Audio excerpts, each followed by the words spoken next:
So, paano nga ba tayo kikita ng extra sa commissions extra sa pagiging Shopee affiliate? So, yan yung pag-usapan natin today. So, keep on watching.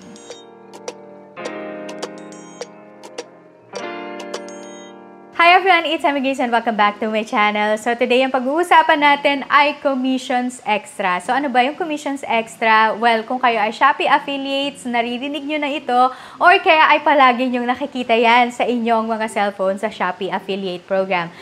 Meron tayong tinatawag na commissions extra na program kung kayo ay mga Shopee affiliates. So bago natin yan, pag-usapan ay kung kayo naman ay nabump dito sa video na to, tapos gusto nyong ma-maximize or ma-monetize din yung inyong online presence sa pagiging Shopee affiliates. So, meron akong playlist ng pagiging Shopee affiliates. So, from kung paano kayo magre-register, ano bang requirements natin para maging Shopee affiliates, at kung paano natin ma-maximize yung ating pagiging affiliate at kumita ng extra through Shopee affiliates. So, meron akong playlist niyan. So, lalagay ko yun down in the description box or dito sa ating card para after this video ay panoorin nyo yung complete playlist niyan. So, pag-usapan natin ano ba yung commissions extra. So, yung commissions extra ay ito ay isang feature ito ng Shopee affiliate program wherein it allows us to earn ng mas malaki kesa doon sa pag-share natin ng mga regular na affiliate links sa ating mga social media platforms. And so, meron tayong opportunity na mas kumita ng mas malaki sa pag-share ng mga commissions extra na offer. So, meron lang ako mga babanggitin sa inyo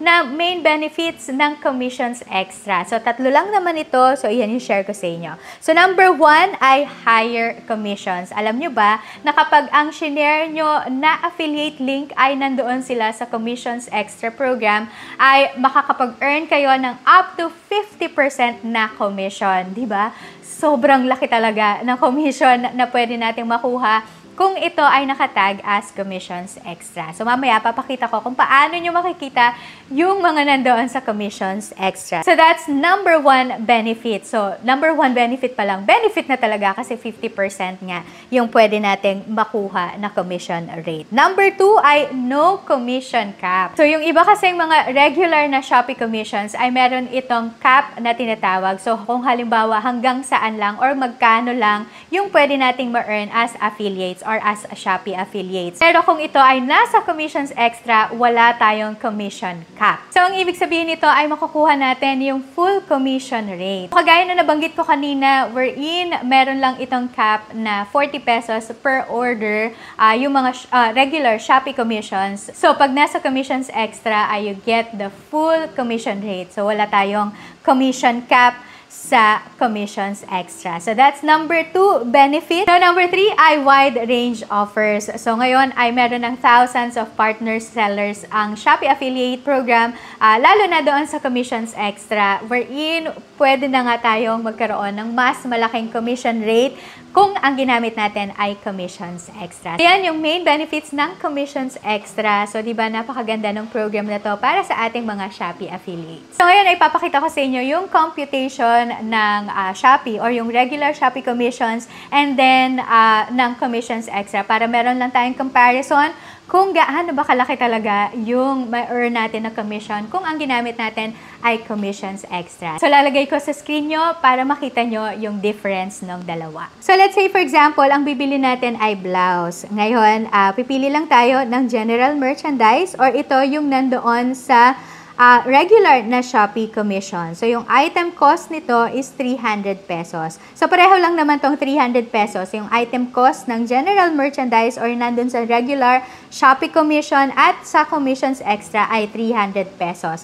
Now, meron tayong ma-receive or ma-earn na 3% commission, which is 9 pesos both on the general merchandise and commissions extra. Now, ang difference ng dalawa na to ay mag-earn pa tayo ng 50% commissions extra doon sa commissions extra. So, doon sa kabila ay wala na. So, 0 na to. Pero doon sa commissions extra ay meron pa tayong ma-earn na 150 pesos. Ngayon, kung ang i-share natin ay yung regular Shopee commission, ay ang ma-earn lang natin or yung total earnings natin ay 9 pesos compared to sa commissions extra na 159 pesos. So yan yung difference ng regular Shopee commission at ng commissions extra. So mas malaki talaga yung kikitain natin pag ang share natin ay commissions extra. So ngayon, saan naman natin makikita itong commissions extra? So yan, i-walk to kayo sa step-by-step process kung saan natin makikita yung commissions extra. So ang una natin kailangan gawin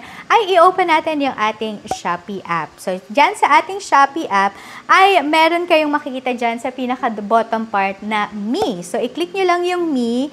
And then, makikita nyo dyan sa pinaka-bottom. Well, actually, hindi siya pinaka-bottom, pero medyo bottom na ng screen natin. Makikita nyo dyan yung affiliate program. So, i-click nyo lang yung affiliate program para it will lead you to this screen. So, ito na yung screen ng pagiging Shopee affiliate nyo. So now, merong mga nagtatanong sa akin, hindi ko pa po makita yung affiliate program doon sa aking Shopee app. So, ang ibig sabihin lang nito ay hindi pa, possible na hindi pa na-approve yung inyong application ng affiliate program. So, hintayin nyo lang kasi mag-i-email naman yan si Shopee affiliate program kung kayo ba ay na-approve na or kaya ay kung kayo naman ay na-decline, meron naman silang sasabihan na reason kung bakit na-decline yung inyong application. So, yan. Now, ito yung screen na makikita nyo. And then, dyan sa pinaka gitna niyan, meron kayong makikita dyan, di ba, na free samples, campaigns, and then seller invited offer. At meron kayo dyan makikita na Shopee Ambassadors commissions extra. So, i-click nyo lang yan, yung picture na yan, and it will lead you now to this screen. So, yung screen natin na to ay ito yung lahat ng mga partner sellers ng Shopee Affiliate Program na nandun siya or under siya ng commissions extra. So, yan, mga sellers na to ay makikita nyo dyan. So, i-click lang natin. So, mag-click lang tayo ng isa dito. So, like for example, i-click lang natin yung Lovito Women na boho plain. Pag-click natin yan, ay makikita natin itong screen na to. Now, dyan sa pinaka-top portion sa right, ay meron kayong makikita dyan na parang arrow. So, i-click nyo lang yung arrow. And then, makikita nyo dyan ngayon yung share links to earn commission. So, makita nyo yung commissions extra na affiliate commission, that's 11.5%.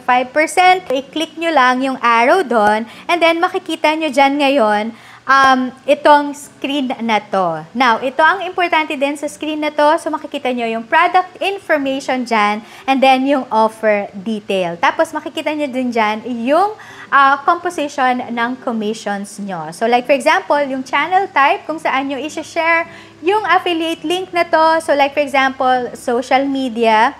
So, ito yung mga most used channels. So, like for example, sa Facebook, sa Instagram, so ito yung ginagamit natin na social media. So, ang seller commission dito ay 8%. Tapos, yung Shopee commission ay 3.5%. Now, ito yung importante din na makikita nyo. Meron dyan sa pinakailalim ng Shopee Live, no, na meron kalagay dyan na offer end on 31/8 or August 31, 2024. Importante na malaman natin kung kailan mag-e-end yung offer kasi posible na after nung offer na to or nung date na to ay hindi na tayo makaka-earn ng commission or kaya naman ang ma-earn na lang natin ay yung regular na Shopee commission. So, yan yung mga importante na kailangan natin na malaman. Tapos, ang i-click natin dito ay yung nandun sa red na box, nakalagay dyan ay share to earn. So, i-click natin yung share to earn and then it will lead you now to this screen. So, meron dyang My Collection sa pinaka-bottom, merong My Collection, copy link, copy code, copy info, and then SMS, email. So, yan. Ang gagawin natin dito, ang i-click natin dito ay yung copy link. Pag click natin yung copy link ay makakopy na to sa ating mga clipboard. So, now, ito na yung pwede nating i-share sa ating mga social media platform, Shopee Video at Shopee Live. Yan ay kung paano tayo mag-share ng mga commissions extra na mga affiliate links. So, there you go. Yan ay kung paano natin i-maximize pa yung ating pagiging Shopee affiliate at makakapag-earn pa tayo ng extra As in, di ba? Sayang yung 50% commission rate natin, no? Bilang mga Shopee affiliates kung ang i-share natin ay yung commissions extra. So, I hope na nakatulong ito sa inyo at balitaan nyo naman ako kumusta yung inyong pagiging Shopee affiliate down in the comment section. Thank you so much for joining me. Please don't forget to subscribe. I-click nyo lang yung subscribe button at i-turn on yung notification bell for more videos like this. And I hope that I'll see you again on my next one. God bless everyone and I will see you around. Bye!